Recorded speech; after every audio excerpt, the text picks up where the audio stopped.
Hello everyone, my name is Jacob, and I'm joined by Matt and Mike, and we're about everything. Say hi, guys. Hi everybody. Sup, it's fuckers? your sexy buddy Mike. 3 weeks is way too much of a vacation for him.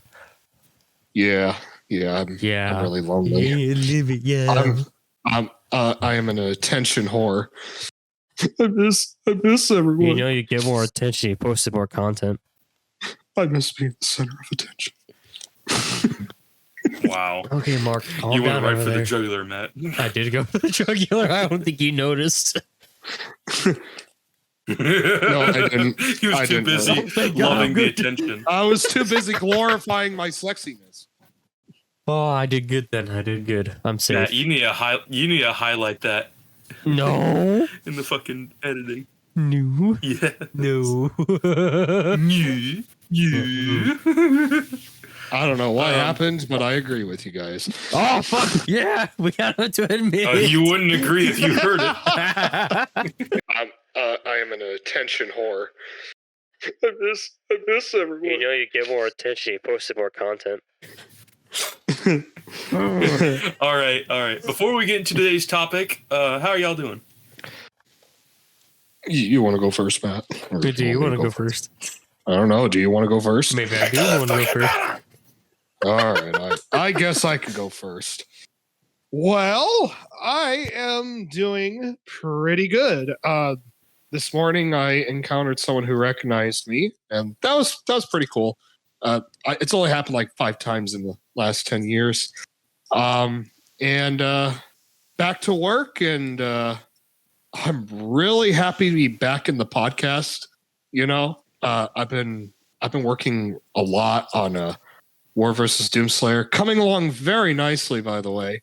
We finally decided a winner, so that was quite the task. And yeah, things are going pretty good for me on my end. Spoilers, the winner is Mike.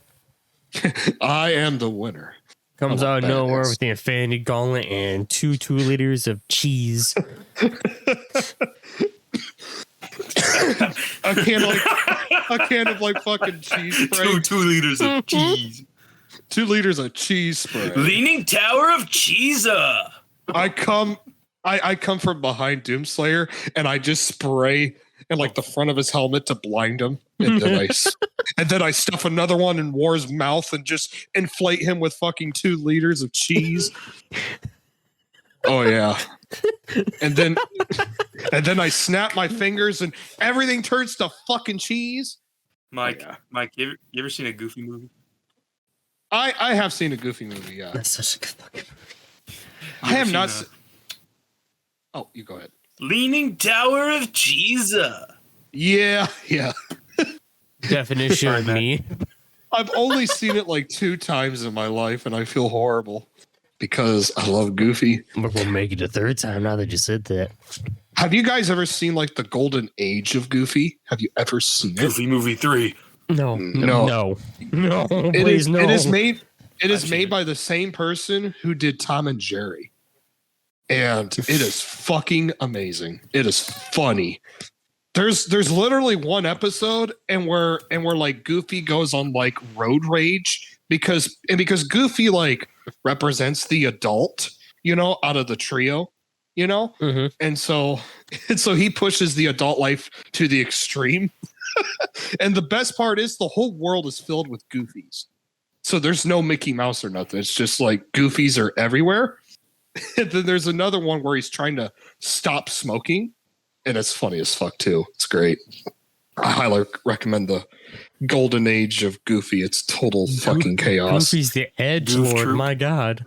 Dude, it is violent and hilarious. I love it. You know, back when cartoons were good. Oh, dude. And the fact that the Tom and Jerry creator made it makes it even better. There's literally also an episode of like a hockey team full of Goofies. It is so good. The literal definition of goof troop. Oh, it's so good. Oh, yeah? We'll take this. You know. All right, guys. All right. Matt, you talk about how you are. I'm okay. Horny? No, I'm fucking old now. Leave me alone. Out with it. Oh, okay. So yesterday was my birthday. I took off work, sat around, and did Oh, fucking nothing. happy birthday! I feel like an asshole. Birthday to you. I feel like an ass right Happy now. birthday to you. Happy birthday, sing the dear song. K and Zest. Happy birthday to you. I thought he said something else there for a moment. Thought he called me a I thought he candy said- ass. I'm like, excuse you, motherfucker. And for a moment, I I thought said he K said, and Zest. welcome, you candy ass. Happy birthday, you candy. Yeah, you're a candy ass. Say, I finally caught up to Mike. I'm 25. Yay. Yay! And then I'll be ahead of you again. Fuck you. I hate having my You birthday. old sons of bitches. Oh, sorry. We all can't be young forever, Jacob. We are becoming old men now. Yep. And I still Yeah. haven't ran a D&D campaign. Yeah. Ah, damn. I'll bribe you, Mike. God damn, by the time I'm done with Dream Battle Season 1, I'll be like fucking 70 or something.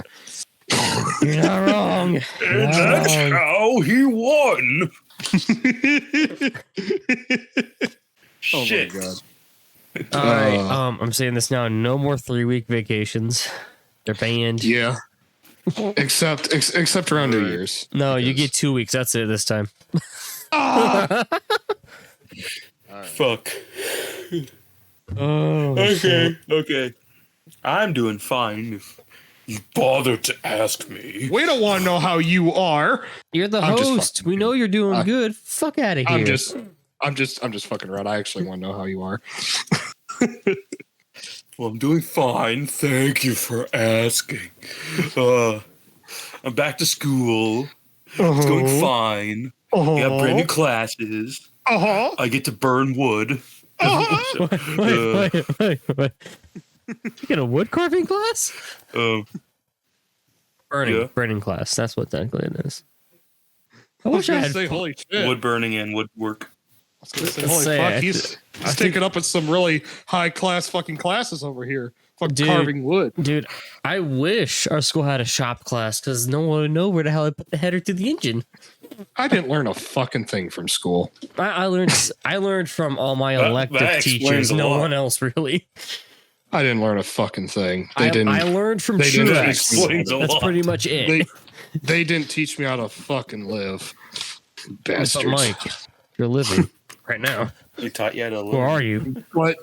But they didn't teach me how to do what I'm doing right now. They didn't teach me how to do bills and all that shit. Dude, They didn't I teach me that. took that class. That's supposed to teach you how to pay bills and shit.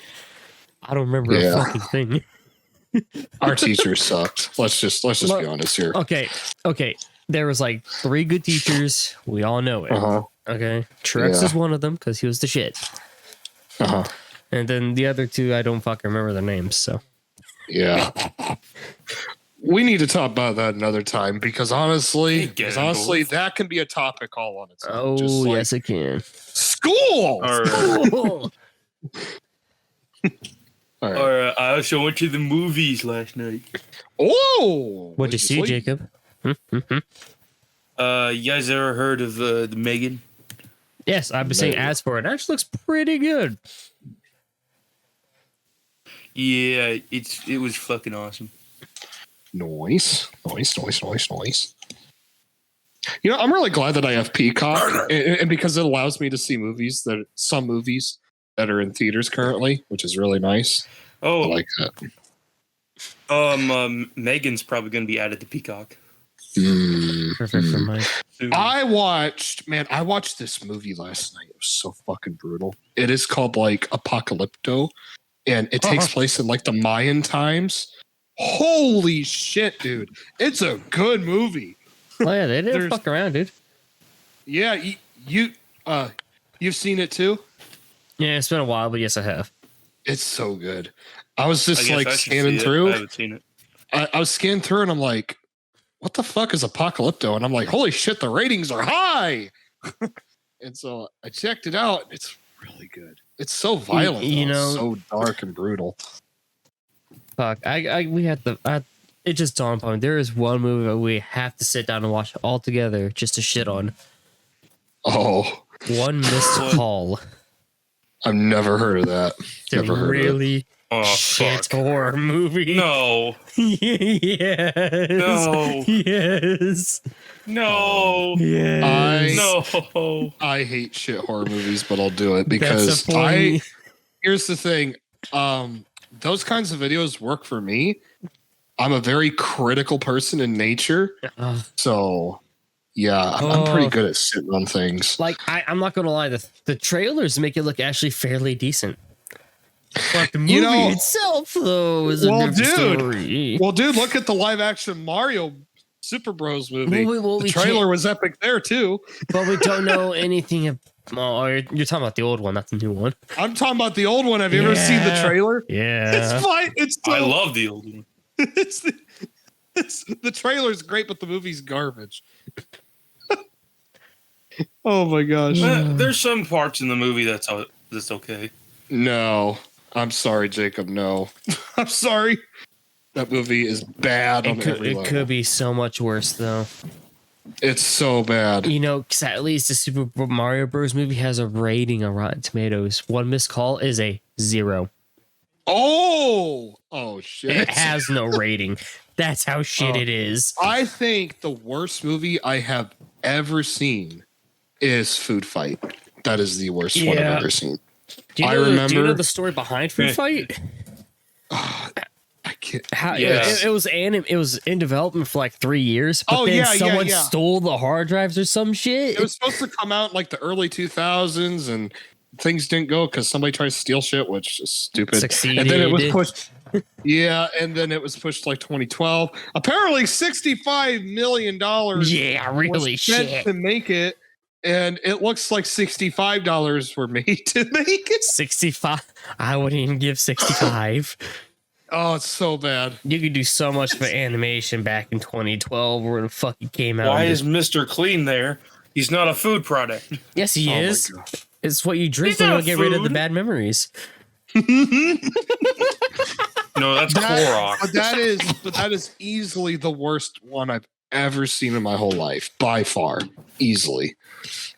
I don't even want to watch it. I cannot remember who brought it home to rent. Well, we put that thing in, and I'm like, what in the fuck am I watching? You know, I didn't even watch the whole thing. It was supposed to be the Wreck-It Ralph of food. Well, it failed. And well, someone was like, hey, Charlie Sheen's in it. He's funny. He was to be funny.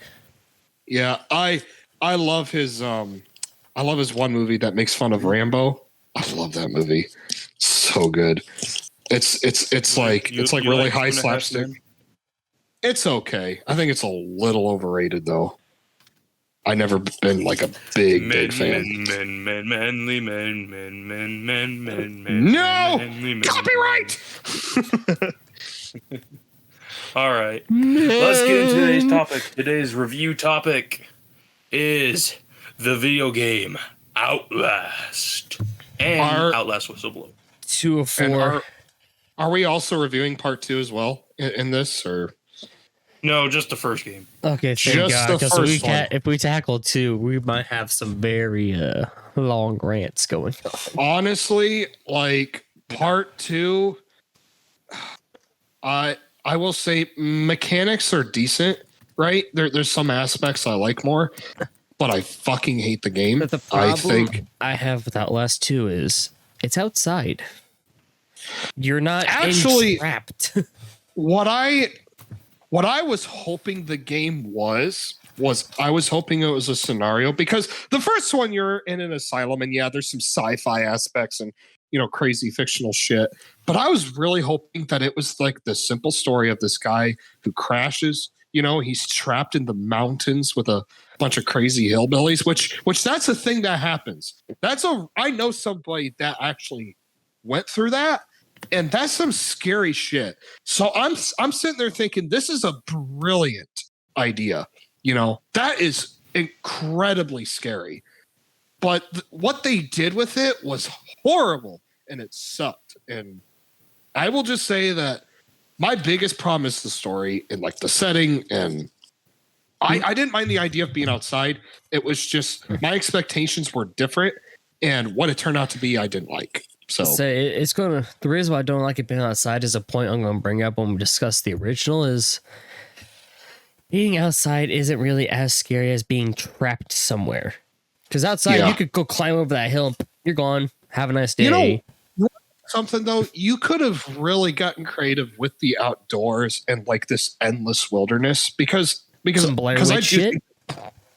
Like okay, that to me is very scary. Just being lost in wilderness. You know, you got crazy people after you. But then why not incorporate like animals? Why not incorporate like fucking bears? Like holy shit, that'd be terrifying. Why not? I think I know what Mike's talking about when it comes to bears. Condemned 2 and the bear in the lodge. Okay, I will say part 1 is better, but that bear part is pretty scary. And bears, in my opinion, are like terrifying. Just overall, because a bear can do anything. Cocaine bear. You know? Oh yeah, that's I have to admit that's gonna be terrifying. I actually want to see that cocaine bear. Yeah, ooh. That looks funny as fuck, honestly. That's such a scary concept though. But dude, imagine playing Outlast, you know, and you're like in the wilderness with night vision, and also you just hear like you know, and it's like, holy shit, it's a bear. And it's an old man humping a tree. And then it's kind of like, well, I can't sound like a bear, Jacob, so get off my ass. But I'm just having fun. Okay, but the thing is like, why not do something like that? Like, you have the outdoors and the endless wilderness. Get creative. Quit fucking putting in all this fictional, stupid sci-fi bullshit, and do something that would legit scare people. Like, come on. I don't know. Part 2 was just really shitty, and it could have been better. Shall not discuss trials. Yeah. We'll probably talk about that another time. But part 1 is far superior to part 2. The setting is great, and it's got a great story. The thing I like about Outlast 1 and what I think a lot of horror games should do is like having this character that doesn't speak, right? Because you're playing a character named Miles. Okay, he's got a name and everything, but the brilliance of it is like it's in first person, he's quiet, and really that is done to make it feel as if you are in this situation, right? You're not guiding someone. It's almost as if you are in this asylum with these like decrepit, fucked up looking, you know, asylum patients, and there's something weird going on in there, you know, and it's pretty scary. A lot of the characters are really interesting and likable and creative and just really, really cool. I love the implementation of like the camera and night vision. I think that's really cool. A lot of the chases are very well choreographed and can be really scary. I will say though that once you do get good enough at it, you can outsmart the AI and you can get past them fairly easily. Once you do figure it out, if you don't have it figured out, it is somewhat challenging. But it's overall a good game. My biggest problem with Outlast overall is that for me personally, I think Outlast can only really be enjoyed as a one-time experience, unless you're just somebody who's obsessed with getting like trophies, you know, and just trying to challenge themselves and accomplish the game. But the thing is, for like just in general gamers, they can only really play it once, right? They can play Outlast and then they can play Whistleblower. And then, you know, there's really nothing more for them to do. There's no like custom mode. There's no like challenges or anything. That's really about it. And I've played Outlast, you know, and going through it again, it is scary, but it's kind of like, I know what's coming. You know, I know what's coming around the corner. It's not a surprise anymore. It's not as scary anymore. You know, and and I will say another thing that I do have a problem with Outlast. The platforming, and this is what I have a problem with a lot of games is there's no challenge to the platforming, because yeah, you're being chased and pursued, and you can fail, if you're not quick enough. But there's no fail to the actual platforming itself. There's no way to fail like a jump across another thing. There's no way to fail like walking across, a wall and from like a high height. There's no way to fail when you're going out of a window and then like climbing an edge. There's no failure to it, because all you got to do is just jump, and it basically does the assistance for you. And it's a very basic platforming system that just doesn't have enough challenge. I would say the only challenging part is when you have to push in barricades on doors, because sometimes it takes a bit and you got to time it just right, but that's really about it, honestly. And the AI isn't bad, but I think the AI should be a little smarter. It should be a little more mobile and challenging. I will say that. And that's really just my overall thoughts. But I will get into deeper discussion as we talk. So. That's a lot. Well, thank you, Mike. Yeah. Might as well go over the story. Spoilers ahead for people who haven't played the game. No, don't do it, Jacob. No, like Mike said. No.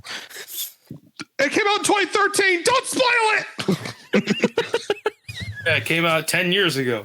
Oh my God. Go ahead, Jacob. So, like I said, like Mike said, you follow a reporter named Miles Upshur who gained an anonymous tip through a whistleblower document that there was ungodly experiments going on the bottom of Mount Massive Asylum. So you go there and you get inside and you see all these fucking dead bodies everywhere. But then you meet Chris Walker. What do you guys think of Chris Walker?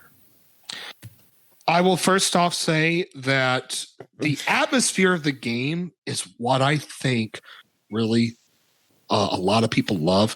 It gives homage to like classic sci-fi slash and gore horror. Like I think it's very heavily influenced, but it's somewhat modernized in a really great way where it's so like icky and gory and nasty, and there's some sick ass imagery in the whole game, and I think it's great. Chris Walker himself, Chris Walker as a character is fucking really cool. I love the design. I love like the fact that he has like no lips, and and like his speech isn't perfect because there's no lips. It's just kind of he's pretty scary. My only problem with Chris is while he can walk really fast, I kind of wish he would shock you more with his speed. Like to me, he should have been like the alien from Alien Isolation, kind of intimidating. Like this guy should have just been like the hardest one to get by. Dude, imagine if you could go through, right? And you're like running away, and he's the only one who can like knock objects over, pick them up, throw them at you. If there's like desk in the way, he'll like fucking grab them and like throw them aside. And that'll like make his pursuing capabilities even like greater. That I definitely wish would have been implemented, but it was 2013 at the time, and this was their first project. But Chris Walker is cool. I love the part where he like picks up a guy and he like rips his head off. That's some sick shit. And I wish there was more of that. I wish there was more of him like ripping people in half and just like seeing really fucked up encounters. I love that shit. What do you think, Matt? So as soon as you... Oh, sorry. Go ahead, Matt. I really have to comment after Mike's beautiful description of this man. There's not much I can even say. Beautiful description of this man. What is he like? This disturbing description of this horrifying figure that would gladly rip you in half. I was gonna say, is it the bear belly that turns you on, Matt? Is it the big bear belly? God of War Thor so much. Or is it the sharp claws? Yeah. I do like being scratched. That is very nice. I need chains around his wrist. Dude, I was just gonna say, could you imagine if he could whip chains around or like fucking use them to grab people? Holy shit! There's so much you could do with it. My name's Scorpion too. I was fucking dude, like zombie Liu Kang style. I want that shit. That'd be great. All right. When you bump into Chris Walker, he throws you out the balcony onto the lobby of the floor. Then you're encountered by Father Martin. And he tells you, guard your life, son. You have a calling. After that, Miles has to find a way to the security office to open the doors. But when he does, he's greeted by Father Martin on the security cameras, and Father Martin shuts the power off, having Miles to go restart the power in the basement. But he's also greeted by Chris Walker again. Go ahead. There's an error of redundancy here. The power's turned off, but he tells him to go turn on the power. How's he doing that when there's no power? Yeah, that's what I got really confused by. Was like I didn't understand why he turns off the power and then you like turn it back on. And yeah, I have to agree with that. What irritates me is that he's telling you to go turn it back on, but the power's off. He's not. No. Here's the thing. I misexplained it. He's turning off the power because he doesn't want Miles to leave, because he knows Miles is going to discover the truth. And that he turned off the power to temporarily stop Miles, so he doesn't leave. But then Miles figures out where to go and turns on the power. But when he does it, Father Martin sneaks up behind him and puts him to sleep. Okay, that makes more sense. But as I was about to say, why turn off the power just to have him turn back on the power at his request? But then how is he supposed to tell him to turn back on the power when there's no power? Matt, I turned off the power. Turn it back on. I need you to turn it back on. Oh, this turns me on.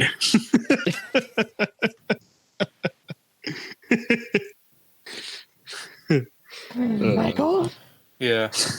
So after Father Martin drugs you, you wake up in his cell in the prison block, and you have to navigate your way through the prison and find a key card to get out of the prison. But you're greeted by a bunch of variants, which are the inmates of the game, and 2 naked twins.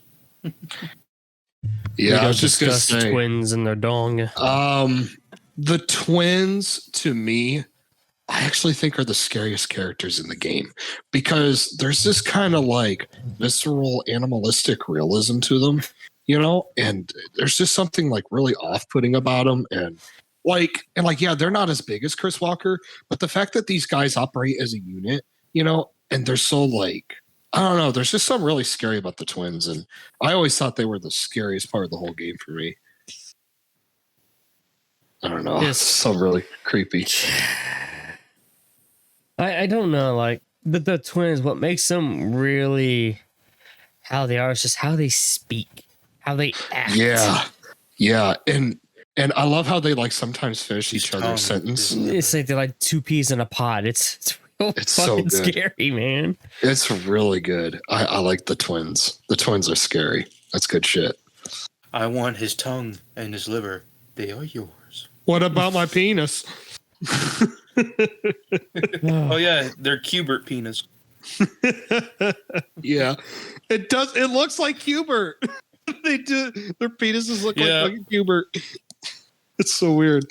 Me and Mike were on SharePlay on PlayStation. I was playing Outlast, and I took a big zoom in on one of them, and it's like, why does it look like Cubert? It does look like Cubert.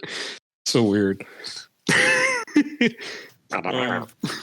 All right, moving on. After you get out of the way of the twins, you're greeted by Chris Walker again. You have to press a button to get into the cleaning chamber, pretty much, where they just spray gas on you to disinfect you. Mm-hmm. Chris Walker appears, breaks through the window, hops through the desk, and you have to climb out the vent, then run down the hallway. Then the huge explosion sends you down to another level of the prison block. There's a shit ton of dead bodies, and it's pitch black.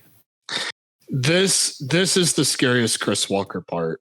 This is the one part that I'm like, okay, this part's fucking terrifying when it comes to Chris Walker.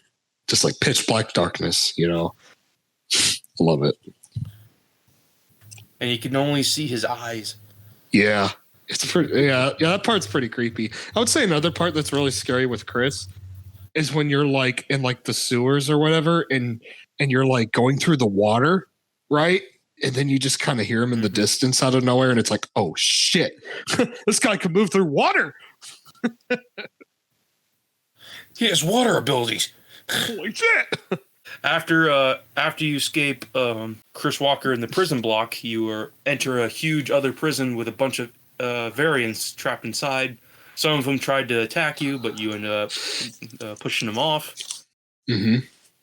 And then you have to just keep going up until you get to a hole through a floor. Then you enter the sewers. Mm. And through this, like Mike said, we get to encounter Chris Walker again. But now we have to access the water valves to drain the water going deeper into the sewer. Now this part, I think, is very easy. One of the easiest parts of the game for me. There's plenty of places to hide, and all you have to do is just be quiet and sneak around. But then again, it depends on what difficulty you're on. But we'll get into that later. After you drain the water with the valves, you enter another part of the sewer. You go up a ladder, keep going through the sewer until you encounter Chris Walker again in the water. And like Mike said, that part is fucking terrifying. Yeah. And when you like go up the ladder, yeah, he's just like, it's like, oh shit, go! Fuck. Yeah. Yeah. So you go up the stairs, up the ladder, then you enter the male ward, and a lot of the variants are very hostile. A lot more hostile than the prison block inmates. Some just chase you right at the blue. Some just lay down and try to grab you, or they just stand there emotionless. Or some of them don't hurt you at first. They just kind of follow you around real slowly, and then out of nowhere they'll just start fucking attacking you so violently. They're just kind of like harmless, and then it's like, get away from me, and then they're like, get out of here. It's like, oh shit. Then you crawl through a vent. Then you start getting chased by about 4 variants. You have to like barricade doors, hop over desks, and jump a huge chasm to the other side. Then they're still chasing you. Then you enter a room, close the door, enter the dumbwaiter. That friendly guy's like, hey buddy, I know what they're capable of. Come on, I'll save you. He goes down the dumbwaiter. Then we finally, one of the best parts of the game, Traeger. Yeah. So Traeger punches you, gets you out of the dumbwaiter, and straps you to a wheelchair. What do you guys think of Traeger? Matt, do you want to go first on this one? The fact that I haven't played Outlast in well over a decade, I don't know who the fuck that is. He's the guy with the scissors who cuts your fingers off. Nope, we're not discussing this and the missing fingies. I'll talk about it. I could talk about it. So, go ahead. I think as a character, here's what I think, honestly, and this might sound kind of weird. I actually think he should have been the main antagonist, right? I kind of wish he was the mastermind of sorts, because he comes across as like, really intelligent, and he kind of captures you and everything and tries to make things a lot worse. And now granted, his death is really cool. I for some reason I kind of wish he was, in more of the grand schemer of things, right? But Traeger was really scary, and that's actually a part of the game and where I think mechanics of the game play in very well with the difficulty. Like earlier I had talked about like pushing in like things to barricade like the doors, but in this instance you have to move those out of the way, and that does add challenge. It adds a degree of challenge, especially because of like, the layout and everything, and you have to like go in the vent, and then you drop down, and then you sing on the toilet, right? And then you gotta and encounter Traeger again, right? And it's just kind of like this vicious cycle, and all you're trying to do is get to like an elevator.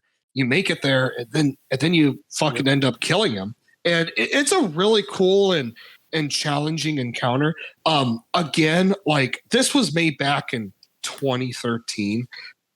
But I think if this was like remade, I would have implemented like a lot of environmental things, like being able to like move desks and flip them, just stuff like that, just to really enhance the horror, and like, just allowing these AIs to operate on a really scary level.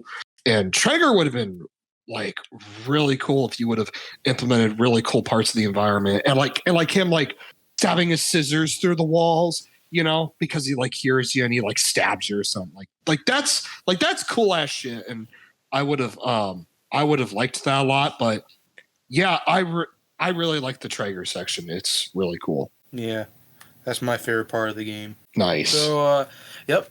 After Traeger cuts your fingers off, you sneak through, find the key to the elevator, sneak past him again, unlock the elevator, and scroll down until he attacks you. He ends up getting crushed between the elevator. You climb through the vent on top of the elevator, then you walk into Father Martin again and tells you to meet him outside. No, Father Martin, you can go fuck yourself. Seriously. He is such an asshole. He acts like he's there for you, and it's like, if it wasn't for you, I wouldn't be here.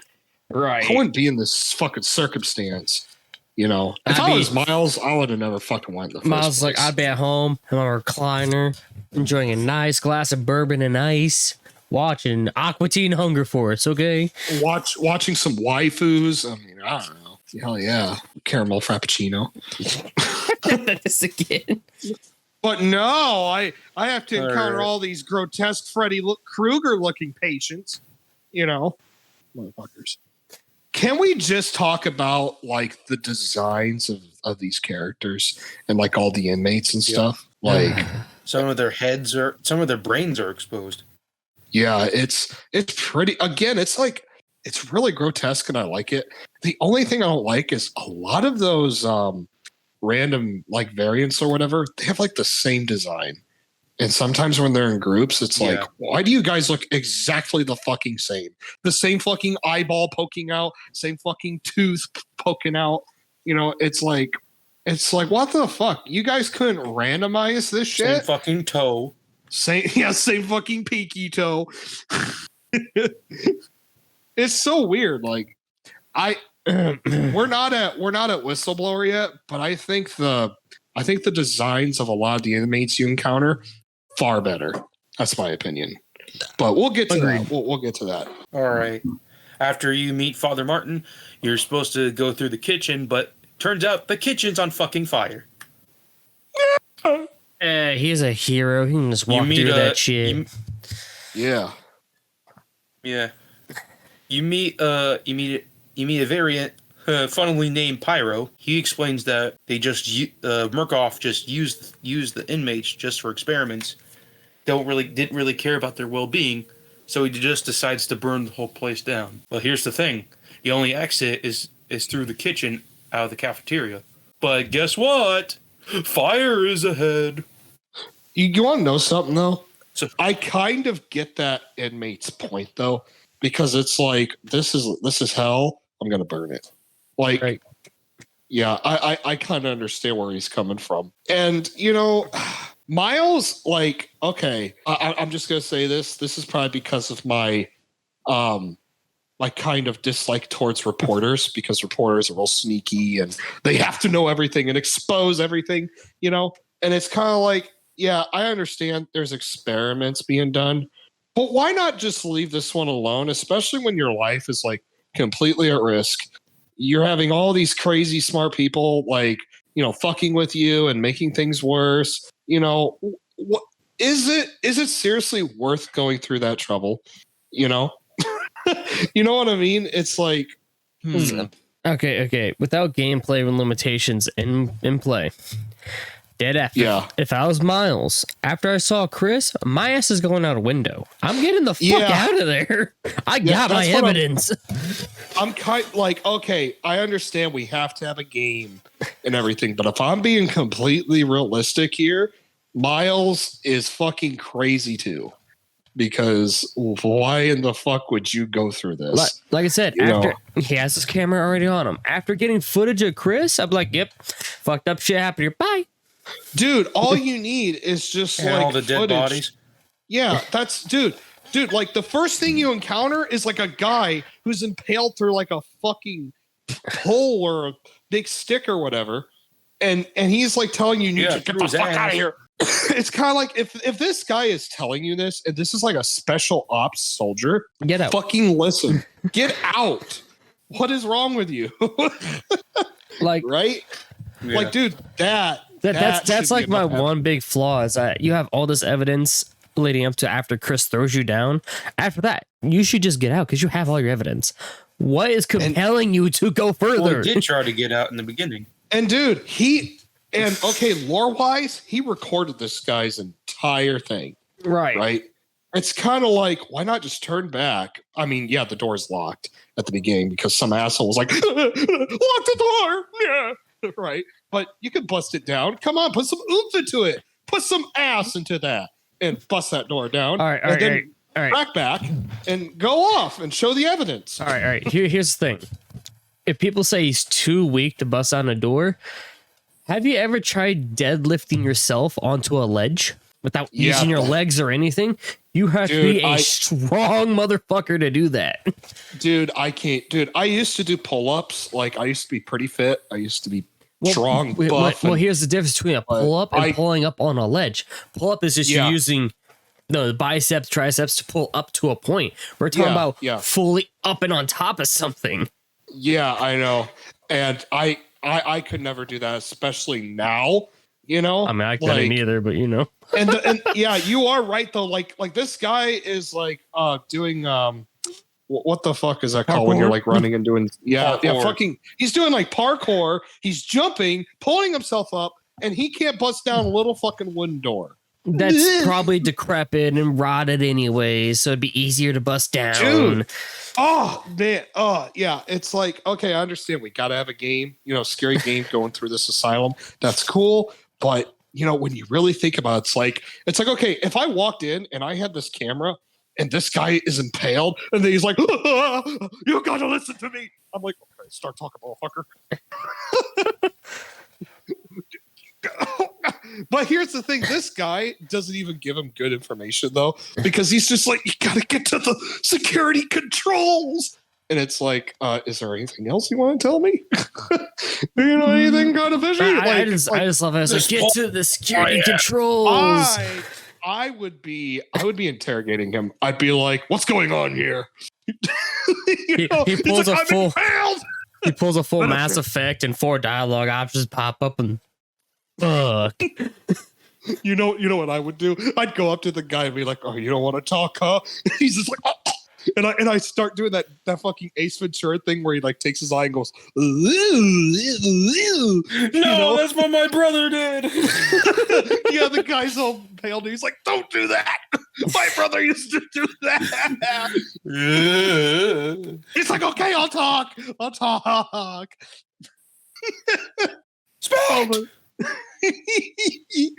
Oh my gosh, that's such good shit. God, guys, could you imagine Ace Ventura in Malcolm's Asylum? It'd be such good shit. He'd be very Chris Walker. You want to fight? Let's fight. All right, let's. All right, after you encounter Pyro, you're supposed to go and activate the sprinkler system to put out the fire. But guess who's here? Mr. Walker. Chris Walker. Yep. So you have to do your best to sneak past Chris Walker, activate the 2 valves, and press the start button on the sprinkler system. Sneak through again, then enter the kitchen where's the exit is. Then bam, Pyro attacks you and tackles you to the ground and runs away. Nice. Do you want to know? Do you want to know what else would have been really cool with Chris Walker? And I know I've already kind of talked about this with sorry, almost choked on something. Anyway, so I talked about implementing things into the environment. Could you guys imagine if Chris Walker could just bust down a wall? Just full on fucking juggernaut. Just go through a wall. I forgot what the fuck his name is. Yeah, that's what Jack Baker from Resident Evil. Yeah, wall. Exactly like that. Could you guys, dude? That would be so cool. I really wish Outlast would have done that. This is where Matt has his big brain thing because it's all those chase sequences are scripted. What if they took a number from Biohazard where it was unscripted. He's constantly fucking moving around the area. Yeah, and that's kind of also similar. If I do recall, it's kind of like Haunting Grounds where you have like the big fucking Gollum Shrek guy, right? Like, and like, dude, you never know when he's going to show up, you know? And it's really scary because you already got this terrifying atmosphere. And then it's kind of like you hear someone stalking you. Yeah, he's stalking you. He's laughing, and it's like I never know when this is going to happen. And again, my thing with Outlast is everything is scripted. All the encounters, you know, you never know what's coming. And I will say, like, Alien Isolation is something similar, but when you're not following through and the story path, and you're like backtracking, you know, and just trying to like find things, it's randomized as fuck. You never know when the alien's going to come. You never know when there's like an android. That's scary fucking shit. And Outlast would have been like, it's a great game, but again, it's like a one-time experience kind of deal for me. And if they would have implemented something like this, that game would be so replayable.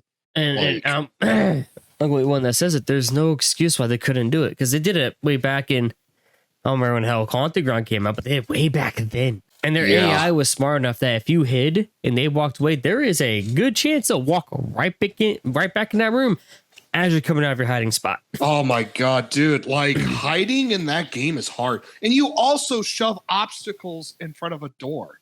Right? You can do that. Like, you can literally fight if you want to. It's not recommended, but you can. Yeah, I mean, like, you can blockade doors and he will still bust through. And dude, I hate when he looks under the bed. It's fucking terrifying. Like, see, what really sucks is, Mike, you only met one of, I think, 4 stalkers in that game. Yeah. I've seen the rest. I've seen the rest. You know, I've watched stuff. I honestly think the maid's the creepiest.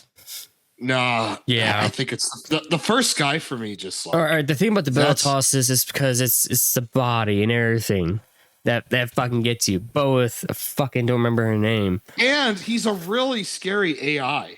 Like, he's not dumb. No, it's scary. No. He acts dumb, right? But he's not. It's scary as fuck. I hate to go off topic because that's what we're good at, but the AI in that game is so smart, but yet so stupid. Oh, I can't do it. Like, I'm not smarter than the AI. I think, like, man, I suck at that game, man. Like, it installs so much like visceral fear already, and then I can't like think clearly. I just can't. I'm just like, because it instills paranoia. Oh, dude, it's so bad. As something that Outlast did in the beginning till you realized, oh, it's kind of scripted. Yeah, like that is my only problem. It's a great game, but it's a one-time experience for me. Unless you want to master it, you know, get all the achievements and know that you can collect everything. Yeah, speedrun it, nothing wrong with that. That's cool and all, but an in general player is not going to go back constantly to it because it's the same thing, you know, constantly over and over again. Now, you can make an argument like that for tons of games. You can say that for Darksiders 2, right? You can say that for a lot of games. Darksiders 2 has the added fundament of randomized loot as well as the hardest difficulty setting, which Outlast does have it too. Yeah, there is that one final challenge. Yeah, and there is also the overworld and tons of side quests for Darksiders 2, and there's the Arbiter's Maze, you know, there's the Crucible, and there's all kinds of shit. But with Outlast, you know what? I actually wouldn't have minded some kind of overworld factor into the first Outlast game. I think that would have been cool to backtrack and revisit spots. You know, like, you wouldn't even need to go open world. You just need to go through and have a hub where it leads to the different areas where you're like, oh, I missed something in that area. Just the whole building is like its own little overworld of sorts, right? It's just like every floor, but the thing you do is like you then randomize it from there because here's what would have been cool. If you would have acquired objects, right, that that like are used for certain mechanics in the game to like bypass certain doors or like certain locations. Like that would have been really cool to implement into this kind of game, especially in Asylum where there's a lot of like secret things, you know, especially if there's like secret projects going on. Like I think that would have been really cool. And if they ever did a remake of this game, I would love to see something like that. That would be fucking tastic. I would love that. And I would definitely, again, I would implement like environmental things into the game for the AI, especially the AI, because that just enhances the pursuing factor and the horror. Like, imagine if Chris Walker could like pick up a desk and fucking throw it at you. That's scary shit. That's cool. I like how you're talking about desks. It's like, if that dude just threw a stick at me, I'd be fucking terrified. Dude, that's cool though. Like, I love that idea. Okay, imagine if you could like pick up a telephone, right? You know, pull it out of the wall, and then you can like throw it at someone and stun them quick, right? And or like you can like pick up some kind of chemical off the table and like splash it in their face and run by. Like, that's really cool shit. Like, I love that idea. That's pretty cool, but like that's the only true thing I have with Outlast. There's no way to fight back. There's only running. Which I will say that does make it pretty scary. Which, okay, I'm going to be honest. I'm kind of a sissy bitch, right? And there are times where I'm playing that game and I'm a fucking bitch. I mean, you can go on Facebook, on my personal Facebook, Michael Ganger. You can watch me play that after years later, and I'm a fucking moron in those videos. You know, I can't play like Jakob does, and I'm a fucking sissy bitch. And I was playing it recently, and I was still kind of a sissy bitch. But here's the thing. If I was to really try, I could easily master that game if I wanted to. And I could get through that pretty quick if I knew the mechanics and how to bypass enemies quickly, like Jakob does. I could do that.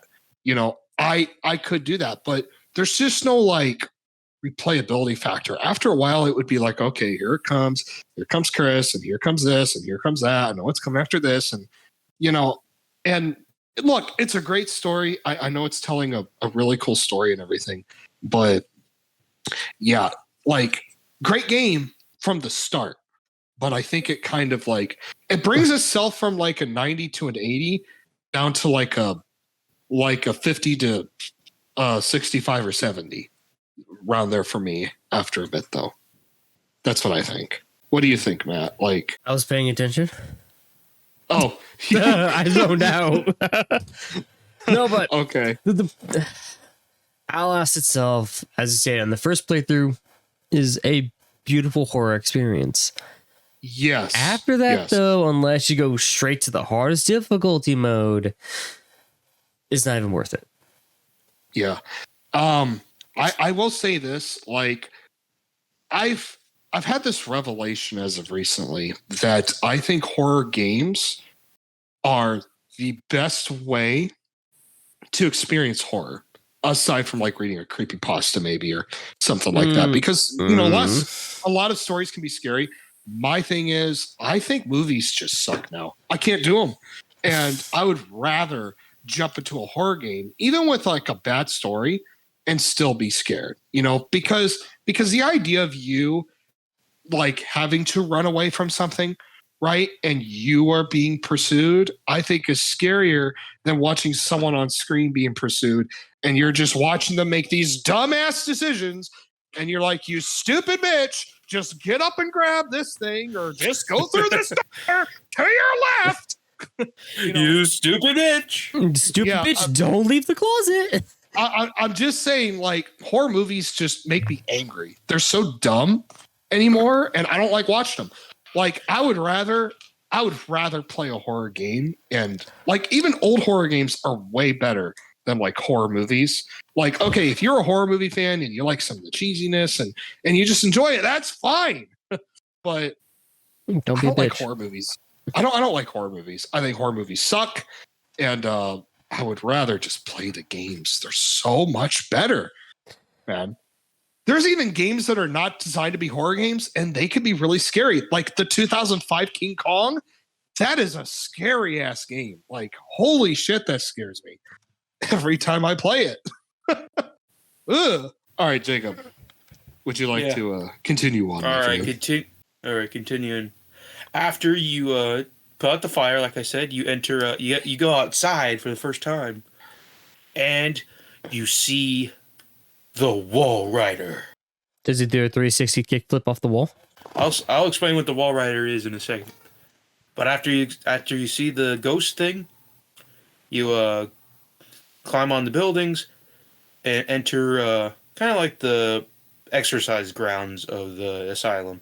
And you see a bunch of variants just humping the walls, checking off in the corner. Yeah. And I'm not joking. I'm not joking. They do. Yeah, it's true. Yeah. He's like, oh yeah.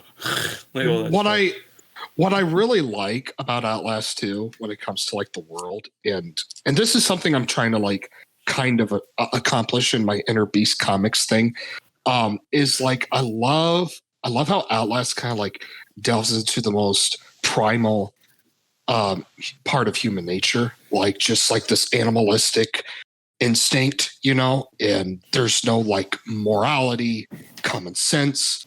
It's kind of like follow every instinct that you feel and just fucking do it. And that makes it really fucked up.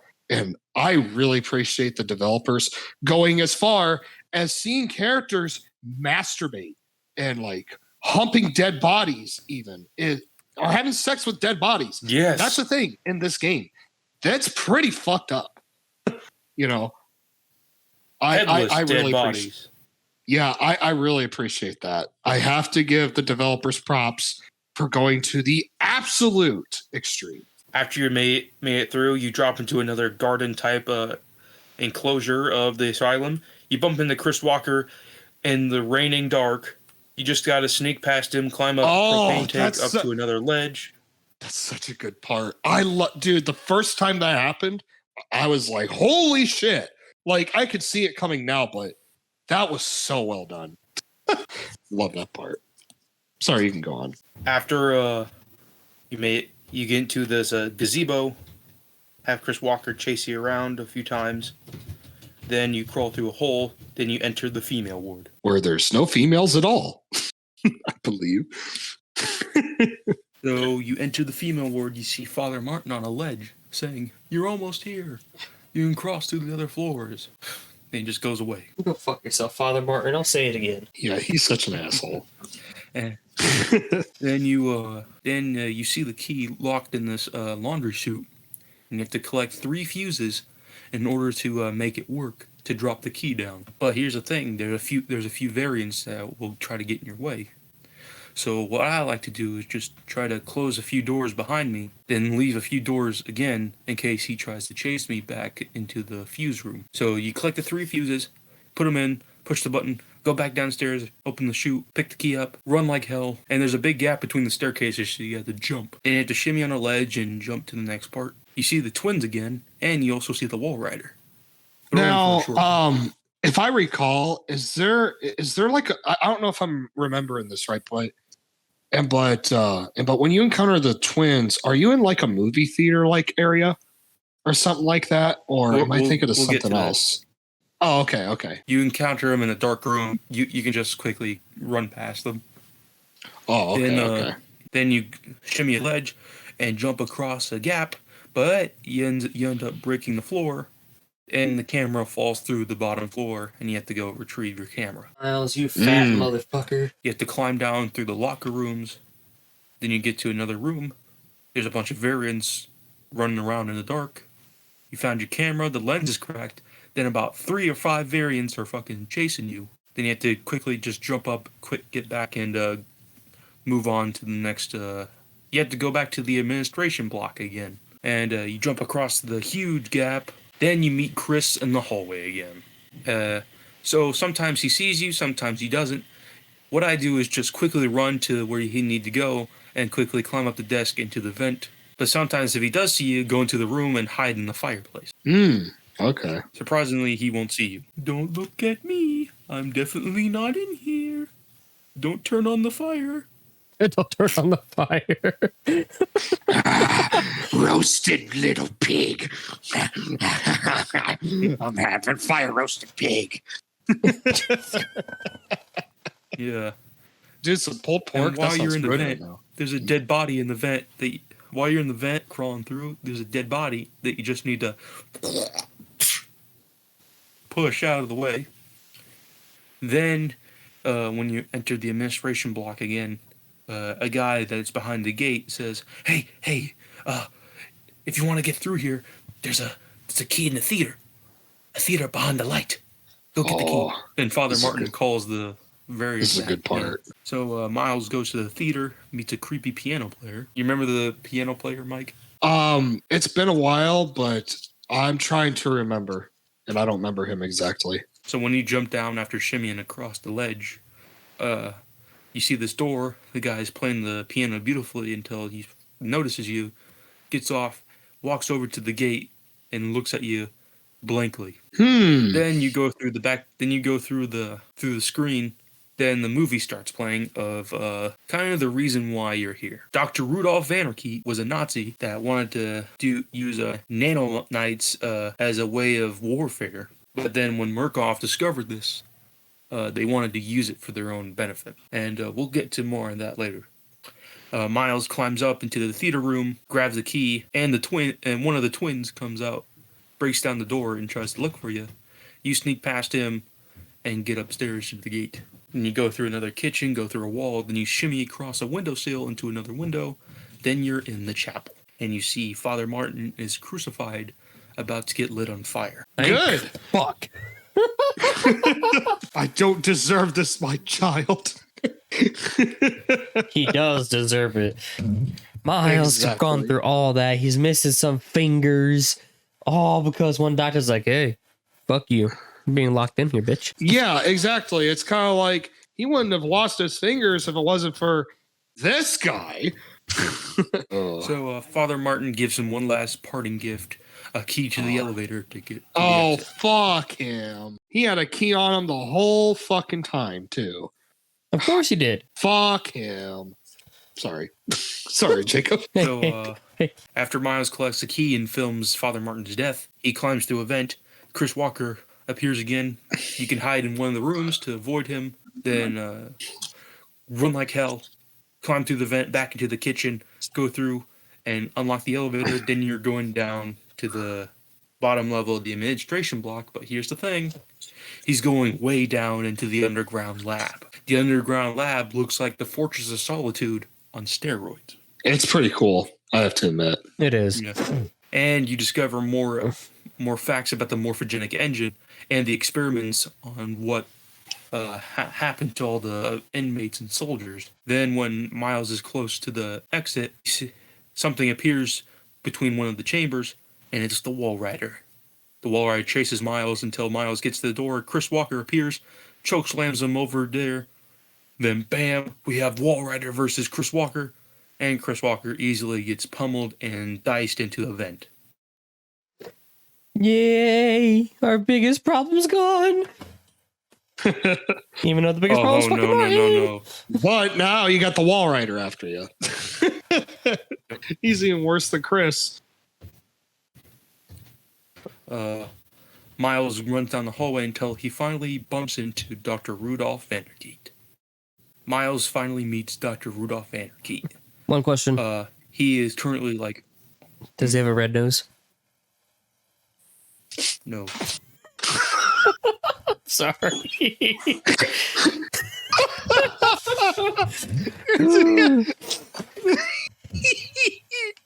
That was good shit. Okay. Go on, Jacob. Please continue. I'm going to mute. Finally, Miles comes face to face with Dr. Rudolph Vanerkey. Dr. Rudolph Vanerkey is strapped to a wheelchair because he's barely alive. He explains what happens. Apparently, there's a patient named Billy Hope who went through the morphogenic engine, and it was the most successful one, and that's where the Wall Rider was born. The Wall Rider is a ghost-like being made of nanonites that can easily kill humans within a single grasp. It can go through doors. It can go through walls. It can fly just as long as the human host is alive. If you kill the host, you kill the wall rider, which is basically what Vanderkeet is explaining. So he tells Miles to turn off Billy's life support, and that will destroy the wall rider, so no one can get hurt. After nearly escaping the wall rider a few times, Miles turns the valve of the life support, gets the wirings disconnected, and finally presses the button to disconnect the life support, and Billy's bubble starts filling up with blood, and Billy is dead. But the wall rider has one more trick up its sleeves. It possesses Miles, and Miles becomes the new host of the wall rider. Bamboozled motherfucker. And crazy. Miles is like crawling towards the exit. Dr. Rudolph Vanderkeet appears with a few soldiers, and the soldiers gun down Miles. Then his wall rider spirit is up here and kills all the soldiers, and I think he also kills Dr. Rudolph Vanderkeet. Now we move on to Whistleblower. My favorite. I don't know, man. So, 2 was pretty good. No. All right. So, Whistleblower takes place a little bit before Outlast starts. We come to see Wayland Park, a worker in the Murkoff Corporation, sending out the Whistleblower email that we got in the beginning of the first Outlast game. He sends the email, closes it down, and goes to work at the morphogenic engine. Then we meet Eddie Gluckskin, which is a pretty well-built inmate, but we'll see him again later. We see him get put in the morphogenic engine and have his face being all scarred from the negative reaction it goes to. You see, if the morphogenic engine doesn't work on you, you end up getting all scarred, and you have weird visions and hallucinations. Wayland Park returns to his office to retrieve his laptop to get out of the office, but then his boss, Jeremy Blair, finds out he's been leaking information, so he has his agents incapacitate him and put him in the morphogenic engine. Let's go! After that, morphogenic engine! Ow. After Wayland goes to the morphogenic engine, the power goes out, and Wayland starts seeing visions from the morphogenic engine. So he retrieves one of the cameras that they have set up to record the. And so the device that you see at the beginning, the one that the guy was placed in, Park was not placed inside of that.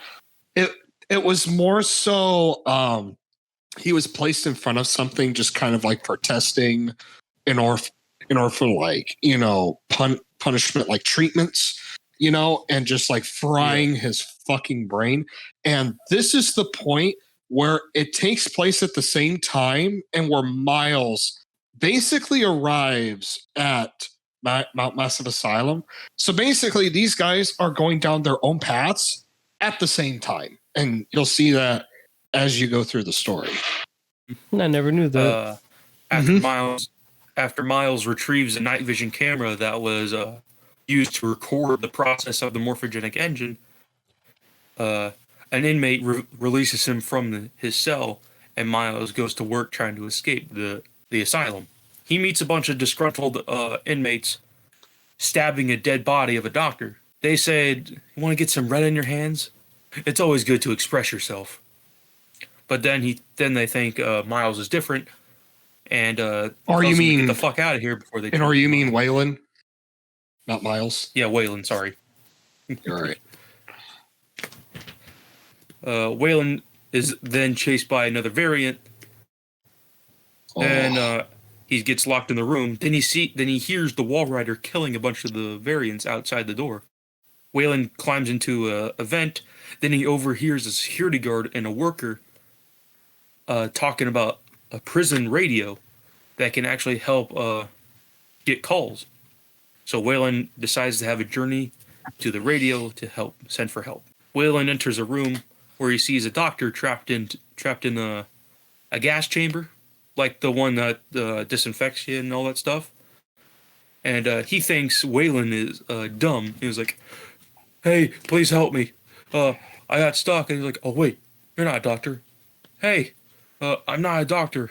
I stole these clothes from a dead body I found. Because he thinks Waylon is fucking stupid.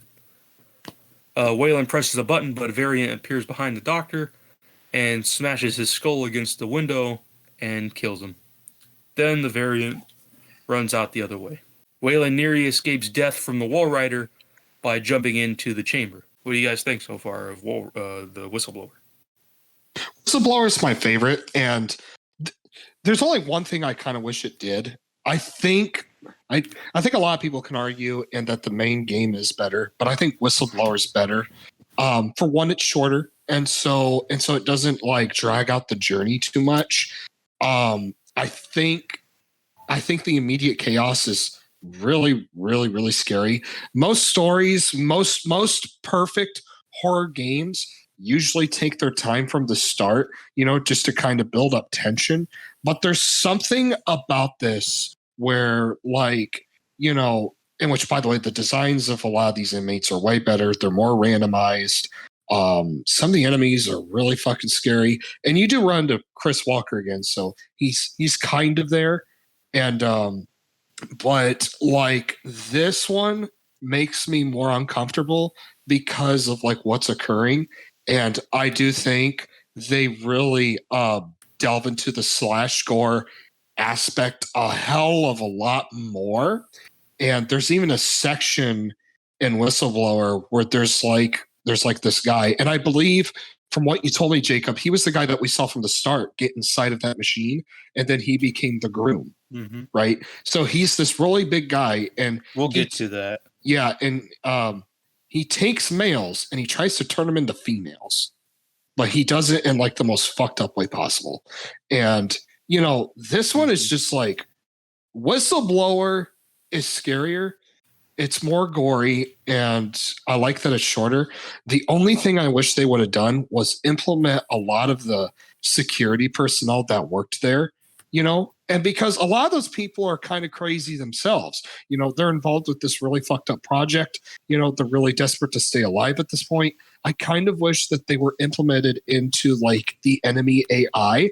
And plus, they have weapons that would make sections of that game a lot more challenging, I think, like guns and weapons on hand and just like stuff like that, and plus them just knowing the whole layout of the asylum and knowing like how the computers work, they could have really done a lot more with Whistleblower if they would have just implemented more of that. And that's what it looked like they were doing from the start, which I was like, oh, hell yes, we're going to have way more variety, which, they really didn't, and it's a shame that it's just like down to the inmates that are the enemy, but it's still fantastic regardless. I really like Whistleblower. So after that, we see a bunch of doctors and variants escaping through the doors and barricading the doors. Waylon was just too slow. Then Waylon gets into a part where he meets one of the first antagonists of Whistleblower, a cannibal named Frank. Frank carries a buzzsaw and just cuts up a bunch of bodies to eat. Yeah, this guy's a fucking scary ass cannibal. He's a fucking cannibal. He's fucking terrifying. And he's like, feed me, feed me, feed me. The saw, man, and like the grinder saw. The angle grinder. It's just like, and it's like, oh shit, that's creepy. That's some creepy shit. I hate that. But again, it's like it's such a homage to like 80s horror, gore like horror and like slashers, and it's such a nice but modernized homage to it. It's really, really good. You bump into Frank, and you have to escape him. Find a key to a handcuff that's blocking a door. So here's the thing: you have a gate door, and there's a dead body that's handcuffed to the lock. You find the handcuff key, you unlock the door.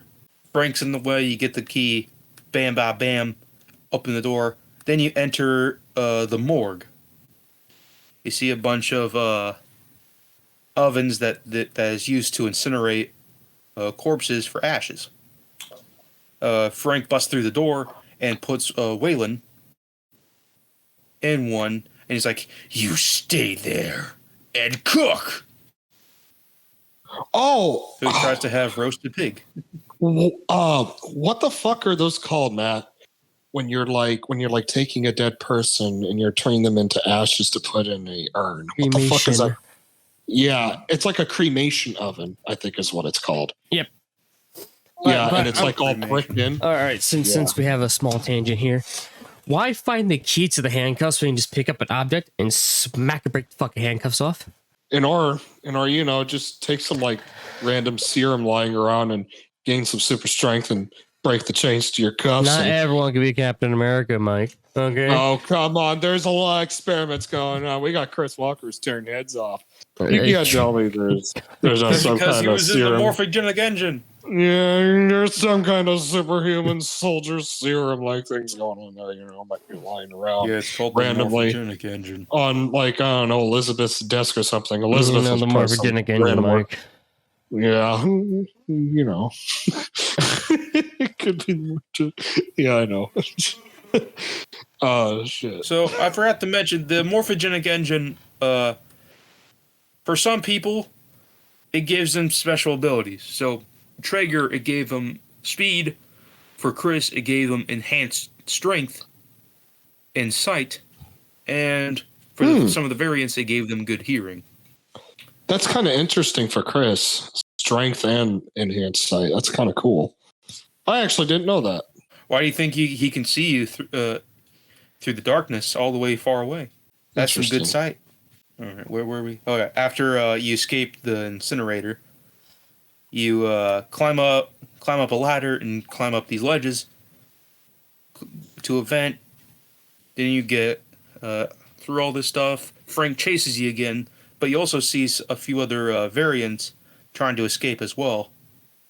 One of them just stops and flips you off. Never mind, he just waves at you. Imagine that. One of the variants just fucking flips you off while he's escaping. Well, that wouldn't be surprising. Seeing as there's, I don't know, literally raping dead bodies in the game. Yeah, really? Yeah. I wouldn't be surprised. Oh my gosh. Yeah.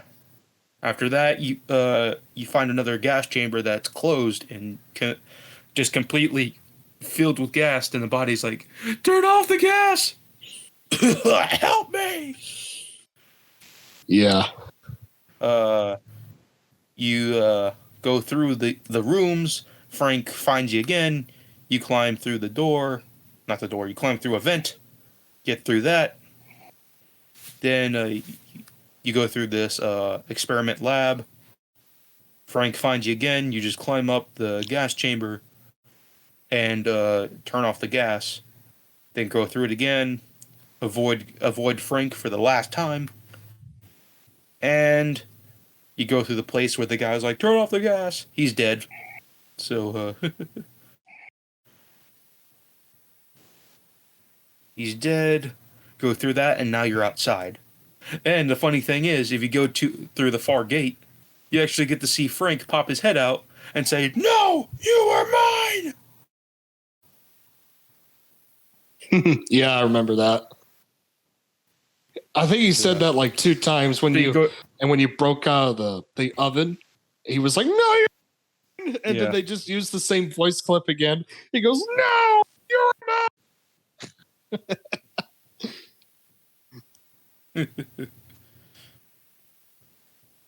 And after you get through that, you're outside of the asylum again. You get hit in the head by a mysterious thing. Then you see a bunch of variants just freaking marching outside of a gate, holding baseball bats for some reason. Then you peek your head through a gate and see variants playing basketball with a head. Nice. Head skip ball. Wait. How do you dribble a head? I don't think they were dribbling it. I think they were just dribbling. around. They're just doing free throws. Yeah. Fucking pussies, dribble the head. Put some helium in that bitch. Put a little bounce in that head. After you, It'd be all smashed. after another variant goes through a gate, you get through, climb down, then you're at another part of the gym. Then you run into an old friend, the twins. Oh God, I hate these guys. Do they have clothes on this time? No. Still my twins then. You avoid them.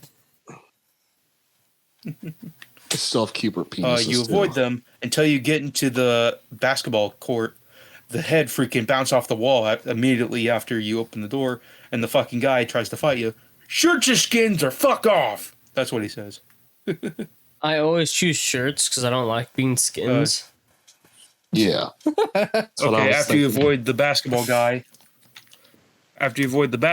you climb up a ladder close to the prison tower. They hear a bunch of variants just freaking screaming their heads off and running away. Climb up more ladders. Then you finally get into the prison tower and find the radio. Then it's like, 911, what's your emergency? Jeremy Blair appears again, breaks the radio, and nearly suffocates Waylon. Yes. He's like, yes. Waylon Park, you couldn't just keep your mouth shut. Well, you're done talking now. Oh, I remember this part. Oh, I love this part. Then, we hear a roar coming out of the other room, and then Jeremy's like, do me a favor and die here, Park. Waylon gets up, then a huge dead body freaking gets launched through a door. Chris Walker appears, chases Waylon until Waylon goes through her desk and crawls through her bed. Chris then we finally get to meet our favorite character again. Father Martin. Oh, Jesus Christ. This guy. Oh, God. So we get to see Father Martin before. So this is before Miles gets here because he's painting on the walls like down the drain. Yeah, and or before he gets to that area, that's what happens. Yes. Yeah. Don't be afraid. He's like, don't be afraid, my child. You're just doing God's work. Oh, fuck him. He keeps on painting. I'm just going to say it. Like, the worst kind of people to deal with are religious nuts. Yep. And he fits that description very well. I only put you through this because God willed it. It's what God love you. Because God intends it for you, for your fingers to get cut off. Yeah, really. Fuck. For you to fall through a balcony. Oh, God. That motherfucker. All right, Jacob, you can go on. Motherfuckers. God. I'm terrified. What have we become? You should be. We have become. All right. After you meet Father Martin again, you quickly go through the drain, go through a gate that's open. P.S. When you go through this gate, and then in the main game, it gets freaking blocked off. So this is kind of cool. You go through the gate. Chris Walker pursues you one last time until you jump out the window into the vocational lock, or the the dive grounds. That's what it's called. Interesting. You have to turn off the power to the electric fence, but someone's being a goofy goober and turning it off. Oh yeah, I remember this guy. Yeah, and as soon as you turn it off, someone Joker laughs. He's like, after that, you turn the power off again, but then an asshole appears behind you, and it's like a floating asshole. He tries to attack you. Nope. Yes. Fuck it, we'll do it live. Fuck it.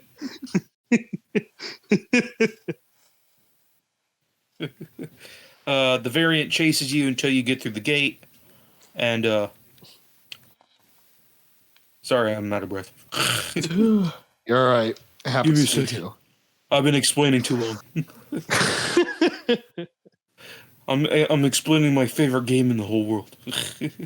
After that, you finally enter the vocational block, where you climb up this tower. Then bam, bam, bam, and bam, you get you try to jump across this huge ledge. But here's the thing: You're not black, so you can't grab jump. this dead piece of wood.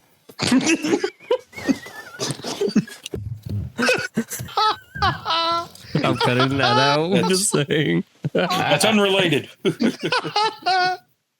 Oh shit! I didn't see that coming. Sorry, Jacob. You can go on. All right. After all that shit, and he can't jump. After all that, Waylon gets completely fucking landed on his side, nearly breaks his fucking head open. Then he hears this person named Dennis. Dennis has multiple personality syndrome. So he has like a female personality, a little boy personality, and an old man geezer personality. And they're saying like, we need a guinea pig, we need a goat to give to the groom. So after we do that, after we get through these shelves, prisms, we get to see a guy hang. There's like this big tall guy hanging off a rope, dead up, like he's just standing up. Then we shimmy through this bookshelf, and we see a variant say, "Quiet! If they catch us, he'll take us to the groom. Oh God! Oh God!" Then he just goes into the fetal position. Waylon squeezes through again until Dennis finally notices him and said, "There's rats in the walls! Give him to the groom!"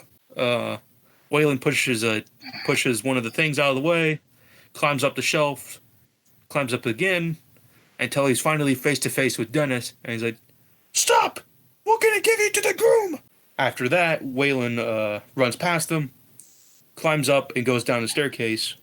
Then the staircase retreats into the ceiling and said, "Fucking idiot. He just went into the hell." Then we finally get to see one of the grossest things in the game. We see a man with tits with a head strapped to its anus. Yep. I remember Remember this. Yeah. It's pretty nasty. That's some nasty shit right there. All right, after all that, after seeing the most grossest thing ever, he goes into a room, tries to open the door. Then we're finally face to face with the inmate that we saw in the beginning, Eddie Gluskin, aka the Groom. And he says, "Darling." Yep, this is the best character in Whistleblower. This is the scariest one. Eddie Gluskin is pretty much built similar to Chris Walker, as in, not really built, but he's very stocky. He's a very slow walker, but he's quick when he sees you. He can grab you and slam you like Chris Walker can with the choke slam, or just straight up just punch you. So I know a little bit about Eddie Gluskin's backstory. He was molested by his father and his uncle. Then he was put in Mount Massive Asylum for his problems, but then he was put into the morphogenic engine. Then basically he turned into his father and uncle and just kidnaps variants and turns them into women. Ugh. As my cousin Cletus would say, a hole is a hole. A hole is a hole. This is surely so. I like. Oh wait, no, I'm not gonna make that joke. I was gonna sing the "I Like Your Soul" song, but replace it with "hole." I like your hole. Have you ever heard that country song where this guy's like, "I like your soul, I like your soul"? Nope. Never. You Thank guys, God. I'll send a link to you. You'll laugh your fucking ass off after you hear it. Oh, Jesus. When you're a hole, who comes around to fuck you up? Let's keep this going. It's been going on for a while. All right. You're getting good. All right. After you escape Eddie Glutskin, you jump down this broken ladder. Then you land on top of an elevator, but one of your ankles gets stabbed with a piece of wood, and you have to pull it out. Now you have a temporarily limp, which this is one of the most scary parts of the whole game, is where you can't really run. And with Eddie Glutskin being, you know, a slow walking person, but when he sees you, he's gonna fucking get you. Imagine having the limp with Chris Walker in some parts. Imagine a limp in the sewer part. It would make it a lot harder. The water. What would you think? Yeah, it would make it. Well, harder. You really want to know what I think? I think it's needed because once you figure the game out, you can easily get past the AI enemies, and there just needs to be more obstacles and challenges for that game. You know what would make this game a lot more fun if they just randomly had landmines sitting on top of desks and shit you have to climb over? You know what? They should have random injuries that happen in the game, right? And it's not the same every time because you have to watch the environment because some of them crazy fuckers might set up traps, you know, broken glass. Or like some parts of the floor might be kind of, you know, fucked up. So you might fall through and injure your leg, you know, just like cool shit like that. Just add more tension and challenge to the game, you know? Fuck. You couldn't do random injuries. Well, actually you could. But the problem is though, like how would you be? No, well, Far Cry, it's not really random injuries. It's just you hurt and there's a different healing animation. Like when Miles loses his fingers, like how are you supposed to hold a camera? Granted, yes, there's a camera strap and he still has the palm of his hand, but he can't work the zoom functions anymore.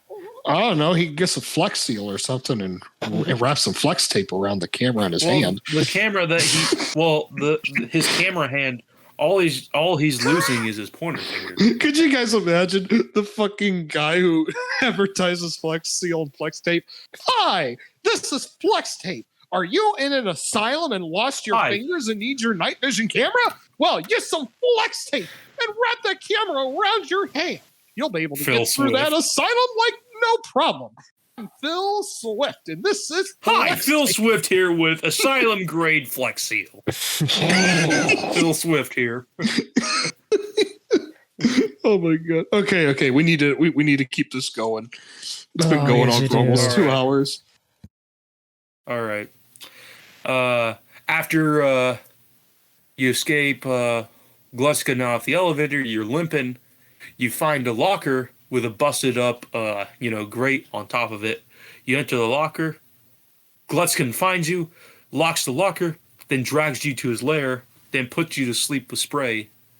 Then you're out for 12 hours. Now I bet during these 12 hours, Miles is probably already halfway through the asylum by now. So after that, Waylon wakes up for a little bit and sees other variants getting freaking decapitated, saw through the forehead, freaking getting their balls chopped off. Do you remember that scene, Mike? Ugh. Yep. Like I told you, that's my favorite part of Whistleblower. It's the scariest part. And after that, Waylon finally gets strapped to the buzzsaw bench.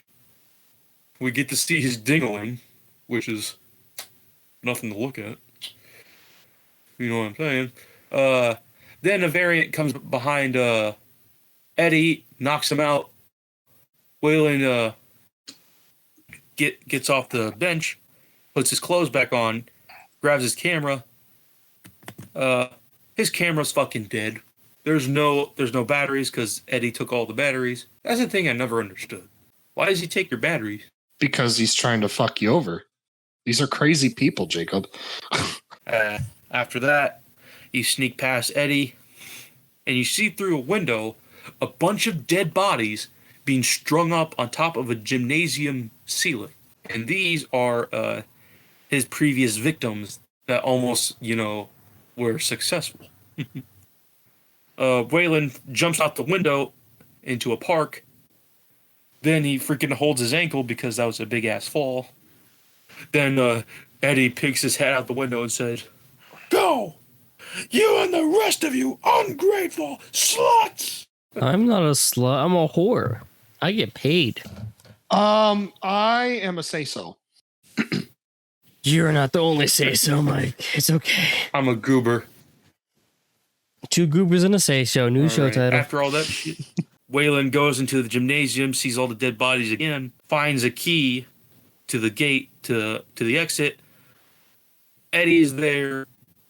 You gotta get past him, climb through the vent again, get through the kitchen, open the gate, but bam, he grabs you, punches you a few times, and tries to hang you up on the ceiling too, until Waylon starts shimmying on the rope. The rope ends up wrapping around Eddie, and a metal pole gets impaled into his stomach. Then Eddie's final words was, "We could have been beautiful." Then he's dead. Waylon goes through the exit. Then we finally get to see some Murkoff soldiers crowded around Traeger's body that they pulled out of the elevator shaft. I just want to say this part of the game was a huge missed opportunity.